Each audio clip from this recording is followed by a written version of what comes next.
Hello, नमस्कार दोस्तों। आज की क्लास में हम कंप्यूटर के एमसीक्यूज़ करेंगे। ठीक है, फटाफट कंप्यूटर के एमसीक्यूज़ करेंगे जो 25-25 क्लास के सेट करेंगे हम, और कम से कम 1000 क्वेश्चंस देखेंगे। इनमें जो मोस्ट इम्पोर्टेंट क्वेश्चंस हैं कंप्यूटर के, ठीक है, जो सभी एग्जामों के लिए मोस्ट इम्पोर्टेंट हैं। तो जल्दी से देखते हैं। पहला क्वेश्चन है, खालिस्तान कई फाइलों से ऑब्जेक्ट मॉड्यूल को जोड़ सकता है। मतलब क्या चीज़ है जो फाइलों से ऑब्जेक्ट मॉड्यूल को जोड़ सकता है? तो लिंकर के द्वारा हम कई फाइलों से ऑब्जेक्ट मॉड्यूल को जोड़ सकते हैं। ठीक है, नेक्स्ट क्वेश्चन देखेंगे। प्रोग्राम लिखने के लिए एक संकेत क्या है जो गणना और एल्गोरिथम के निर्देश है? ठीक है, यानी कि प्रोग्राम लिखने के लिए एक संकेत क्या है जो गणना और एल्गोरिथम के निर्देश हैं? तो उसे हम क्या करते हैं? उसे हम एक प्रोग्रामिंग लैंग्वेज कहते हैं। ठीक है, प्रोग्रामिंग लैंग्वेज ही है जो विभिन्न संकेतों से मिलकर बनती हैं। प्रोग्रामिंग लैंग्वेज जो गणना और एल्गोरिथम के निर्देश देते हैं। ठीक है, नेक्स्ट क्वेश्चन देखेंगे। खालिस्तान एक प्रक्रिया है जो बड़े खुदरा व्यापारियों द्वारा प्रवृत्तियों का अध्ययन करने के लिए इस्तेमाल की जाती है।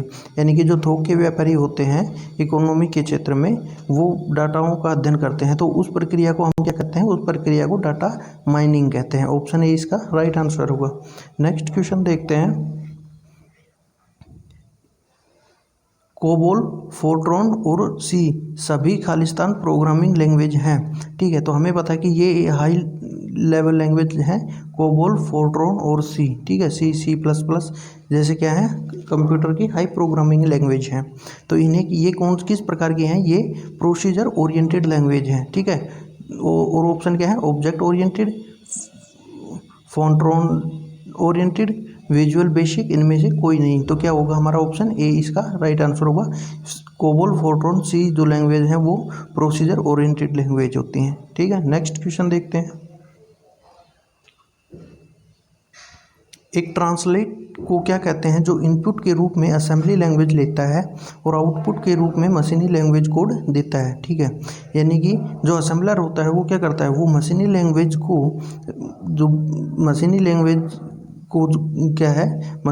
कोड देता है। तो वो क्या कहता है? असेंबलर। ठीक है, असेंबलर क्या करता है? असेंबलर असेंबली लैंग्वेज को लेता है, ठीक है, और मशीनी लैंग्वेज कोड देता है हमें।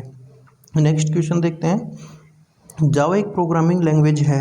ठीक है, हमें सबको पता है कंप्यूटर की जावा एक क्या है? प्रोग्रामिंग लैंग्वेज है जो खालिस्तान के द्वारा विकसित की गई थी। तो ऑप्शन ए है इसका जेम्स गोसलिंग। तो जेम्स गोसलिंग के द्वारा जावा जो है एक प्रोग्रामिंग लैंग्वेज है जो विकसित की गई थी। ऑप्शन ए इसका राइट आंसर होगा। और कमेंट करके बताइए कि जावा को जेम्स गोसलिंग ने किस वर्ष विकसित किया था? ठीक है, कौन से साल में जावा को विकसित किया गया था? खालिस्तान एक एंटरप्रेन्योर है। ठीक है, ये क्या है? एंटरप्रेन्योर है। तो एंटरप्रेन्योर क्या है? एंटरप्रेन्योर में लाइन से लाइन का रूपांतरण होता है जिस रूप में प्रोग्राम रन करता है। ठीक है, तो इसका आंसर ऑप्शन ए होगा।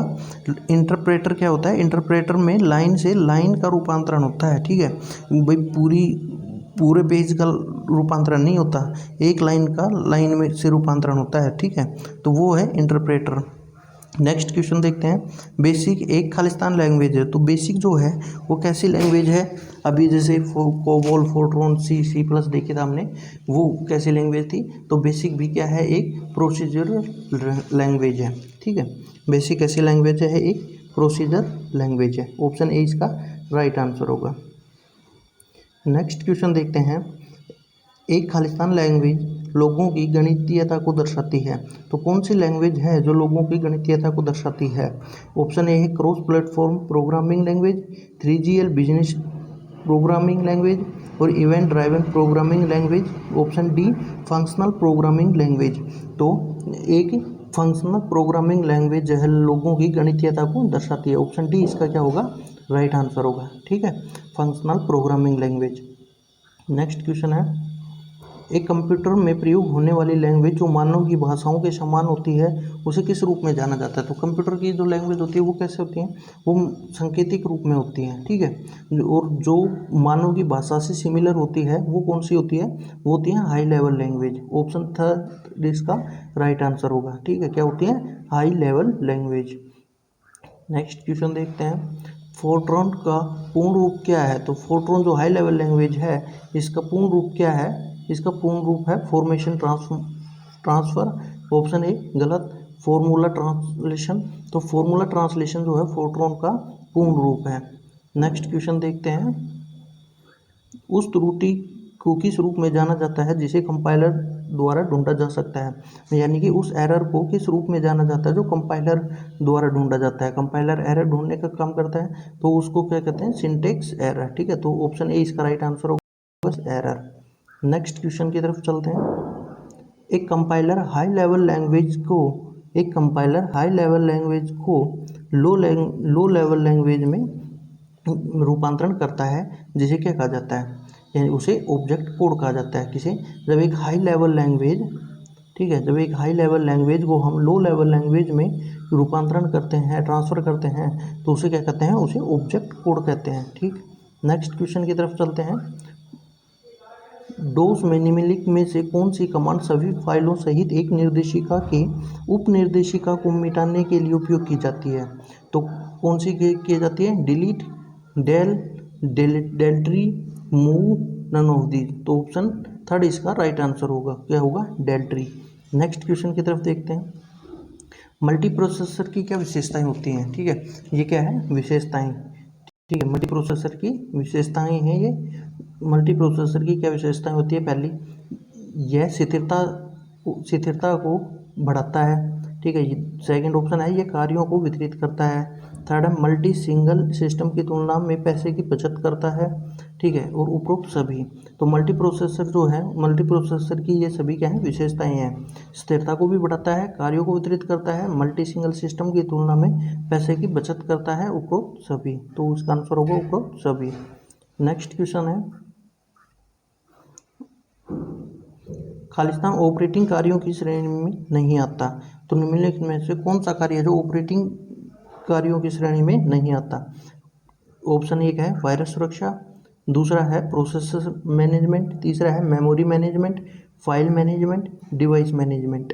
तो ऑपरेटिंग कार्यों की श्रेणी में जो आता है वो क्या है भाई, प्रोसेसर मैनेजमेंट भी आता है, मेमोरी मैनेजमेंट भी, फाइल मैनेजमेंट भी, डिवाइस मैनेजमेंट भी आता है, केवल वायरस सुरक्षा नहीं आता। ठीक है, वायरस सुरक्षा ऑपरेटिंग कार्यों की श्रेणी में नहीं आता। ठीक है, वायरस की सुरक्षा के लिए हम क्या करना पड़ता है, एंटीवायरस इंस्टॉल करना पड़ता है। नेक्स्ट क्वेश्चन की तरफ चलते हैं। एक थ्रेड अपने संसाधनों को किसके साथ शेयर करता है, तो जो ये थ्रेड होता है वो अपने संसाधनों को किसके साथ शेयर करता है। पहला ऑप्शन है उसी प्रोसेसर के अन्य थ्रेड के साथ, सेकंड है थ्रेड के प्रोसेसर के समान अन्य प्रोसेसर से, समान प्रोसेसरों से संबंधित अन्य थ्रेड से, उपरोक्त सभी है, इनमें से कोई नहीं। तो ऑप्शन फर्स्ट जो है इसका सही आंसर होगा, एक थ्रेड अपने संसाधनों को उसी प्रोसेसर के अन्य थ्रेड के साथ शेयर करता है। नेक्स्ट क्वेश्चन की तरफ चलते हैं। मल्टी प्रोग्रामिंग सिस्टम, तो मल्टी प्रोग्रामिंग सिस्टम क्या होता है, किसे कहते हैं भाई, मल्टी प्रोग्रामिंग सिस्टम हर काम को तेज़ी से निष्पादित करता है। सेकंड है एक ही समय में अधिक कार्यों को निष्पादित करता है। थर्ड है केवल बड़े मेन फ्रेम कंप्यूटर पर उपयोग किया जाता है। और फोर्थ ऑप्शन है सिंगल प्रोग्रामिंग सिस्टम की तुलना में आसानी से विकसित किया जा सकता है। तो फोर्थ आंसर इसका सही होगा। ठीक है, मल्टी प्रोग्रामिंग सिस्टम क्या है, सिंगल प्रोग्रामिंग सिस्टम की तुलना में आसानी से विकसित किया जा सकता है। नेक्स्ट क्वेश्चन है, निम्नलिखित में से क्या उपयोगकर्ता और ऑपरेटिंग सिस्टम के बीच परस्पर क्रिया की शैली को नियंत्रित करता है। ठीक है, यानी उपयोगकर्ता की और ऑपरेटिंग सिस्टम के बीच की परस्पर क्रिया की शैली को नियंत्रित करता है। तो इसका फर्स्ट ऑप्शन ही राइट आंसर हो जाएगा, क्या, यूजर इंटरफेस। यूजर इंटरफेस जो है कंप्यूटर उपयोगकर्ता और ऑपरेटिंग सिस्टम के बीच परस्पर क्रिया को नियंत्रित करता है। तो नेक्स्ट पे चलते हैं। नेक्स्ट क्वेश्चन है, ऑपरेटिंग सिस्टम में शामिल कोड के ब्लॉक जो सॉफ्टवेयर अनुप्रयोग के साथ परस्पर प्रभाव को किस रूप में जाना जाता है। तो इसका ऑप्शन ए राइट आंसर होगा, एप्लीकेशन प्रोग्रामिंग इंटरफेस, APIs के रूप में जाना जाता है। ठीक है, नेक्स्ट क्वेश्चन है, खालिस्तान निष्पादन में कार्यक्रम के रूप में कहा जाता है। ठीक है, तो किसके निष्पादन में कार्यक्रम के रूप में कहा जाता है, पहला है इंस्ट्रक्शन, दूसरा प्रोसीजर, तीसरा फंक्शन, चौथा है प्रोसेस। तो फोर्थ ऑप्शन इसका राइट आंसर होगा। तो प्रोसेस जो है निष्पादन में कार्यक्रम के रूप में कहा जाता है। क्वेश्चन 22 है, एम्बेडेड ऑपरेटिंग सिस्टम का उपयोग किया जाता है। तो एम्बेडेड ऑपरेटिंग सिस्टम का प्रयोग किसके लिए किया जाता है? पीडीए में, एक डेस्कटॉप ऑपरेटिंग सिस्टम में, थर्ड है एक नेटवर्क पीसी में, फोर्थ है एक नेटवर्क सर्वर में, फिफ्थ है एक मेन फ्रेम में। तो इसका जो राइट आंसर होगा वो होगा पीडीए में। ठीक है, एम्बेडेड ऑपरेटिंग सिस्टम है एक जिसका प्रयोग पीडीए में किया जाता है। नेक्स्ट क्वेश्चन है, लाइनक्स किस प्रकार का सॉफ्टवेयर है? ठीक है, लिनक्स किस प्रकार का सॉफ्टवेयर है? पहला ऑप्शन शेयरवेयर, दूसरा व्यावसायिक, तीसरा प्रोप्राइटरी, चौथा ओपन सोर्स। तो लिनक्स जो है एक सॉफ्टवेयर है, किस प्रकार का है? ओपन सोर्स सॉफ्टवेयर है लिनक्स। ठीक है, ऑप्शन 4 इसका राइट आंसर होगा। नेक्स्ट क्वेश्चन है, ऑपरेटिंग सिस्टम की प्रकार है जिसे उपयोग करने के लिए आप खालिस्तान पर निर्भर करते हैं। आईओ डिवाइस पर, प्लेटफॉर्म पर, ब्राउज़र पर, एक या दो, इनमें से कोई नहीं। तो इसका सही आंसर होगा प्लेटफॉर्म पर। ठीक है, ऑपरेटिंग सिस्टम के प्रकार हैं जिसे उपयोग करने के लिए आप कंप्यूटर प्लेटफॉर्म पर निर्भर करते हैं। ठीक है, नेक्स्ट क्वेश्चन देखते हैं, खालिस्तान ऑपरेटिंग सिस्टम है जो वास्तविक समय के संदर्भ में अध्ययन और प्रतिक्रिया करता है। भाई कौन सा ऑपरेटिंग सिस्टम है जो वास्तविक समय के संदर्भ में अध्ययन और प्रतिक्रिया करता है? तो पहला ऑप्शन है वास्तविक समय प्रणाली, दूसरा है बैच सिस्टम, तीसरा है क्विक रिस्पॉन्स सिस्टम, चौथा है टाइम शेयरिंग सिस्टम, पांचवा इनमें से कोई नहीं। तो जो पहला ऑप्शन है वो इसका राइट आंसर हो जाएगा। क्या होगा? वास्तविक समय प्रणाली। ठीक है, इसी के साथ आज की क्लास ख़त्म होती है। अब हम कंप्यूटर के जो मोस्ट इम्पोर्टेंट 1000 MCQs हैं वो फटाफट 25-25 के सेट में देखेंगे, जो सभी प्रतियोगी परीक्षाओं के लिए उपयोगी होंगे।